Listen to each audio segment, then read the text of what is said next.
Yo les amis, bienvenue sur la toile. Est-ce qu'on n'est pas content là de retrouver un son correct sans micro qui merdoie? Hein, c'est pas mal quand même. Bon, toute petite émission aujourd'hui juste pour vous parler de ce film Crazy Beer, Cocaine Beer en VO, que j'ai découvert avec un grand plaisir hier soir, une toute petite péloche, 100% fun. Alors moi je suis jamais dans les temps, hein, c'est sorti en 2023, je l'ai rattrapé dans une promo en Blu-ray. Ce film, j'avais vu quelques bouts de bande-annonce, j'étais pas particulièrement chauffé, on va dire. Et puis finalement, à l'occasion d'une OP Fnac, 3 Blu-ray, je l'ai raflé dedans, je me suis dit, on va voir. Grosse surprise, franchement, c'est ben du fun, comme disent nos cousins québécois, et c'est donc de ce film dont on va causer aujourd'hui. Alors c'est quoi ce film? Qu'est-ce que ça raconte? Bah ça raconte une histoire absolument hallucinante d'un ours qui va tomber sur un paquet de cocaïne, sur des paquets de cocaïne, qui va sniffer tout ça, enfin en l'occurrence avaler tout ça, sniffer un peu tout ça, et puis qui va être pris d'une folie meurtrière et qui va se mettre à massacrer un peu tout le monde.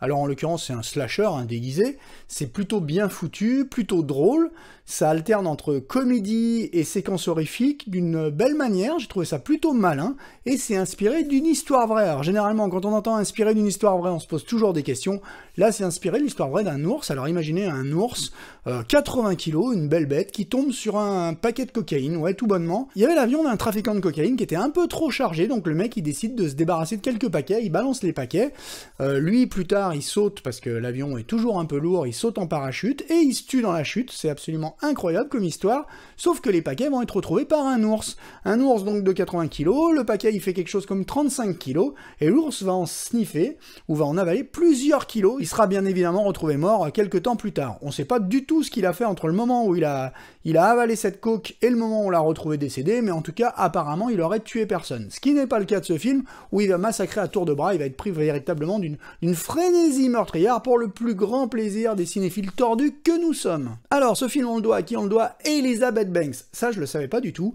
elle s'est fait plutôt discrète je trouve sur ce projet, mais elle est à la réal. Elizabeth Banks c'est qui? Vous l'avez vu, mais absolument partout. Pour le coup c'est une actrice qui a démarré sa carrière il y a bien longtemps, elle a un côté un petit peu stand-up, elle vient plutôt de la comédie, 40 ans toujours puceau, on l'a vu dans Hunger Games, mais aussi dans Pitch Perfect, dans Power Rangers où elle jouait avec un grand plaisir visiblement le rôle de Rita Repulsa, on l'a vu dans la trilogie des Spider-Man de Sam Raimi, on l'a vu aussi dans Brightburn, dans Zack et Miri font du porno de Kevin Smith, donc en fait on l'a vu un petit peu partout, mais elle n'est pas qu'actrice, Elizabeth Banks, elle est aussi réalisatrice depuis 2015, bah ouais forcément avec l'avènement du girl power, il a fallu aller chercher un peu des réalisatrices de talent, il a fallu aller chercher des femmes qui avaient un petit œil pour diriger certains projets, et puis 2015, tiens ben Elisabeth, viens par ici, réalise ton premier film, Pitch Perfect 2. Alors en l'occurrence c'est un pur carton, hein, parce que je crois que le film ramasse quelque chose comme 70 millions de dollars sur son premier week-end d'exploitation, ce qui en fait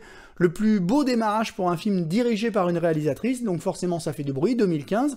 En 2019, elle remet le couvert, avec Charlie's Angels, de bien tristes factures. Pour le coup, le film ne marche pas du tout. Là, ça coûte à peu près 50 millions de dollars, ça en ramasse quelque chose comme 17 millions aux États-Unis, à peu près 70 tout autour du globe. C'est pas une très bonne affaire, et pourtant, ce film avait tout pour être une belle...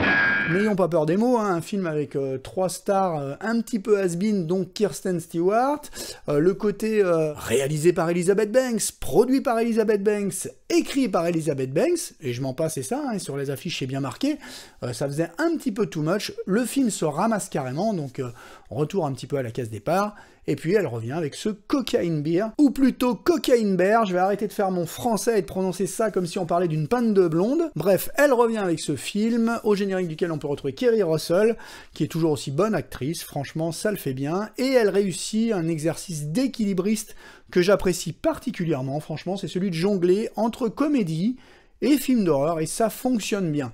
Heureusement d'ailleurs qu'il y a un petit peu ces moments de comédie, parce que sinon le film ne serait rien d'autre qu'un slasher, tout simplement, avec des meurtres qui tombent à des instants réguliers dans le film, voilà, un petit peu d'exposition, et puis un mort, un petit peu d'exposition, un mort.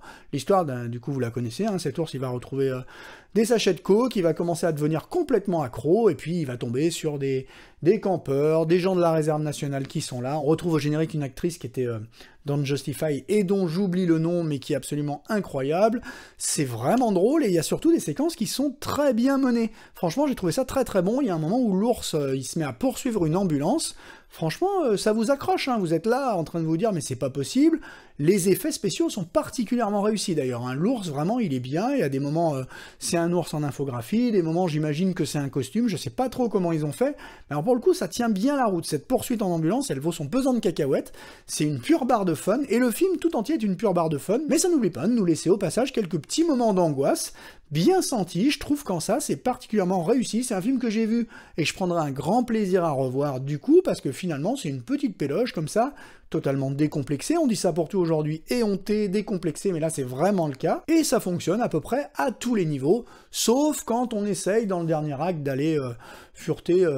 Alors, je comprends pas trop parce que le film se tient bien, il y a des séquences qui sont un petit peu ridicules comme d'habitude, alors faut saupoudrer, hein, des moments on saupoudre un peu trop de comédie, des moments l'horreur est un peu trop grand guignolesque, mais franchement ça le fait, hein, c'est une petite péloche et c'est très agréable à regarder. Il y a un moment par exemple où l'ours est au milieu de plusieurs personnages et puis il se met à s'endormir sur un personnage qui reste coincé en dessous et dont on entend que la voix, c'est fait pour faire rire. Moi, je trouve ça un peu moyen, parce que jusque-là, la scène se tenait bien, et on avait un petit peu un moment d'angoisse, parce que quand l'ours, qui va très très rapidement à l'écran, est dans un coin du cadre, on flippe un peu pour les personnages, donc c'est plutôt bien foutu. Et puis à la fin, le dernier acte, que j'ai trouvé un petit peu moyen, parce qu'on se croirait presque dans les Goonies, avec ces éclairages bleus, ces espèces de cavernes, là, c'est assez mal éclairé, c'est à l'arrière d'une chute d'eau. Ça le fait pas trop, on passe beaucoup de temps dans ces cavernes, je trouve pas que le dernier acte soit très réussi, c'est dommage, parce que jusque-là, on était dans des paysages naturels absolument remarquables, c'est absolument magnifique, tous ces paysages, ces montagnes, ces parcs nationaux américains, c'est vraiment chouette, et on finit à la fin entre trois rochers, voilà, un peu moyen, mais finalement, on ne boude quand même pas son plaisir à la vision de ce Cocaine Bear, Crazy Bear en VF, que vous pouvez trouver dans toutes les bonnes crèmeries. Voilà, je pense que j'en ai assez dit sur ce film, vous savez qui y a au générique, vous savez qui a réalisé, j'ai peut-être réussi enfin à faire une émission courte, mais voilà, vous pouvez claquer votre petit bifton, essayer de le trouver en occasion. Ce matin j'ai été fureté un peu du côté des magasins d'occasion, j'ai fait une belle petite razzia d'ailleurs, et je l'ai vu, hein, il traîne déjà dans les bacs d'occasion, donc vous pouvez vous faire plaisir, et peut-être même que vous pouvez le trouver sur un service de streaming quelconque, n'hésitez pas à nous le dire en commentaire. Voilà, cette émission se termine ici, si ce contenu vous a plu, n'hésitez pas, le petit pouce vous connaissez, n'hésitez pas à venir faire un coucou dans les commentaires, ça fait toujours plaisir, et moi je vous dis comme toujours, soyez curieux, éclatez-vous, abusez de tout, et je vous dis à la prochaine, sur cette même chaîne. Ciao!